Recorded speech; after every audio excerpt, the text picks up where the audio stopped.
মৌলভীবাজারে জুড়ি নদীর পানি এখনও প্রবাহিত হচ্ছে বিপদসীমার ১৯২ সেন্টিমিটার উপর দিয়ে। তবে কিছুটা কমেছে মনু নদীর পানি। এখনও পানিবন্দী হয়ে আছে ৬,০০০-এর বেশি মানুষ। সেই সঙ্গে তীব্র আকার ধারণ করছে নদী ভাঙন। এ নিয়ে বিস্তারিত জানাতে কমলগঞ্জের ধলাই নদী পাড় থেকে যুক্ত হয়েছেন সহকর্মী এম এ হামিদ।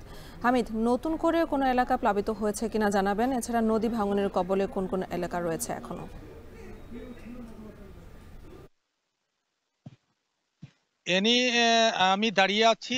দেখতে পাচ্ছেন আমার পিছনে যে জায়গাটুকু রয়েছে সেই জায়গাও কিন্তু নদী ভাঙ্গনের কবলে পড়েছে।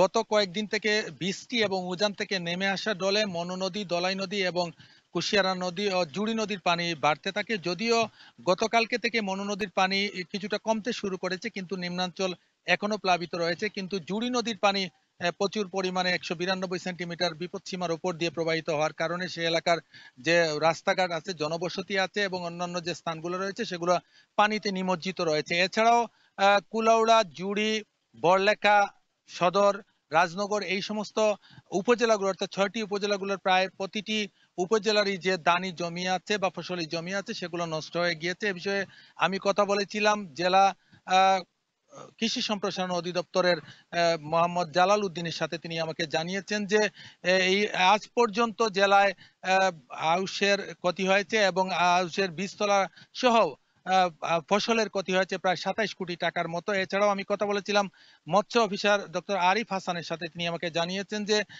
জেলায় তারা এখনো কার্যক্রম চালাচ্ছেন যে কোথায় কি পরিমাণ মৎস্যের ক্ষতি হয়েছে, কিন্তু বলছেন যে বৃষ্টি এবং বন্যার কারণে এবছরও হাকালুকি হাওরে প্রচুর পরিমাণে দেশি মাছ পাওয়া যাবে। এছাড়া আমি অনেক জায়গায় ঘুরে দেখেছি, মনু এবং দলাই নদীর বেশ কিছু ভাঙ্গা স্পট ঘুরে দেখেছি। তাদের এই এলাকার জনবসতি যে জনগণ রয়েছেন তাদের সাথে কথা বলেছি। তারা বলেছেন যে দীর্ঘদিন থেকে পানি উন্নয়ন বোর্ড কাজ না করার কারণে এবং তাদের যে অধিগ্রহণকৃত জমির টাকা না দেওয়ার কারণে সে সমস্ত বাঁধ এবং বাঁধের নিম্নাঞ্চলে যেখানে ব্লক দেওয়ার কথা সে ব্লকগুলো না দেওয়ার কারণে তারা বিপদের মধ্যে আছেন। এবং যে ব্লকগুলো নির্মাণ করা হয়েছে তারা বারবার অভিযোগ করেছেন যে ব্লকগুলো সঠিকভাবে নির্মাণ করা হয়নি, অর্থাৎ মানসম্মত বা গুণগত মান ভালো না।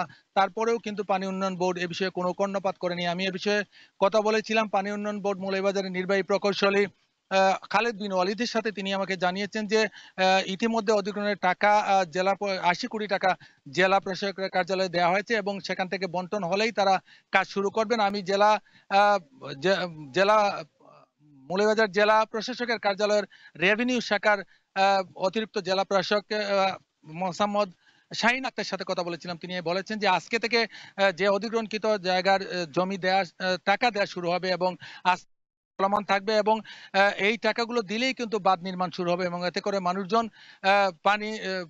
পানি থেকে অর্থাৎ বন্যা থেকে রক্ষা পাবে। এই ছিল আমার কাছে সবকিছু নিয়ে সবকিছু এনে